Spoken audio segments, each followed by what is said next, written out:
Ya, kita mesti membangun sistem secara utuh ya.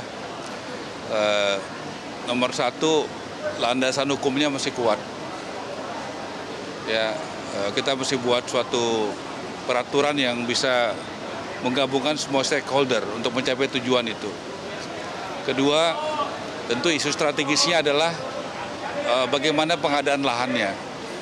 Pengadaan lahan itu tentu sedapat mungkin kita menggunakan yang sudah ada. Misalnya yang dimiliki, saya sudah koordinasi dengan Bapak Jaksa Agung, ada banyak yang sitaan. Bagaimana itu bisa dimanfaatkan?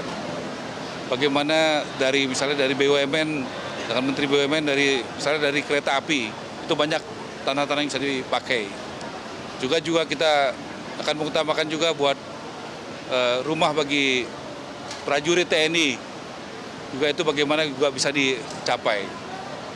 Dan tentu kita berupaya juga membangun di desa dan di kota. Bagaimana di kota juga sangat penting. Kalau bisa yang kerja itu di kota, rumahnya juga kita bikin ya high risk ke atas sehingga tidak perlu jauh ke tempat kerjanya. Jadi intinya kita dengan bekerja sama semua pihak kita yakin. Dan juga saya akan mendorong teman-teman pengusaha swasta, para developer, para pengusaha di bidang lainnya untuk bersama-sama berlomba buat yang kebaikan bermanfaat ya.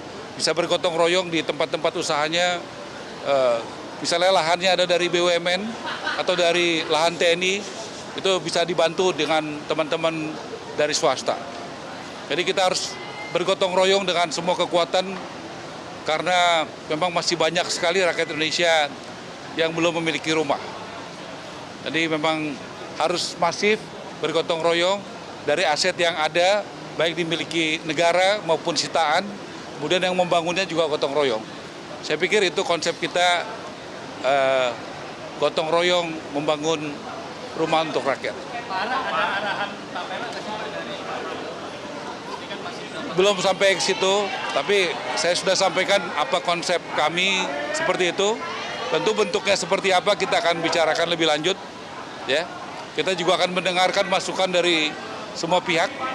Saya akan dengarkan juga dari akademisi, dari para pengamat, dari para pelaku, dan juga dari tentunya calon konsumen. Kita juga perlu mendengar secara sistematis, sehingga apa yang kita lakukan itu komprehensif. Tapi kita bisa dengan berbagai kesempatan ini, Pak Prabowo menyampaikan adalah program beliau yang strategis, yang sangat penting, sehingga ada sesuatu yang bermakna di kepemimpinan beliau bagi rakyat Indonesia.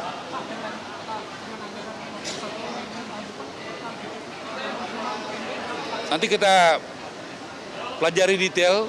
Tadi saya katakan sedapat mungkin tanahnya itu kita menggunakan yang sudah ada, sehingga kita juga punya solusi yang komprehensif baik dari APBN, juga bagaimana membuka ruang untuk dari swasta, dari teman-teman untuk berpartisipasi, dari CSR, dari partisipasi, sehingga bentuk-bentuk itu kita buka. Makanya saya katakan tadi, niat baik ini harus dibuat kepastian hukumnya, sehingga nanti semua juga merasa nyaman, sehingga kita juga harus melakukan efisiensi yang kuat, sehingga dananya tidak boleh dikorupsi, sehingga bisa membangun lebih banyak rumah. Ya, kita akan berusaha semaksimal mungkin, dan kita pelajari juga tentunya yang siap seperti kata Pak Presiden kepada kami, ya harus bekerja keras dan fokus dengan mempersiapkan semua aspek secara utuh, sehingga kita tidak maju mundur. Ya, kami mohon waktu sebentar untuk mempersiapkan segala sesuatunya secara hukum, secara konsep, dan secara lapangan. Baru kita maju ke depan. Terima kasih ya. Jelajahi cara baru mendapatkan informasi. Download Metro TV Extend sekarang.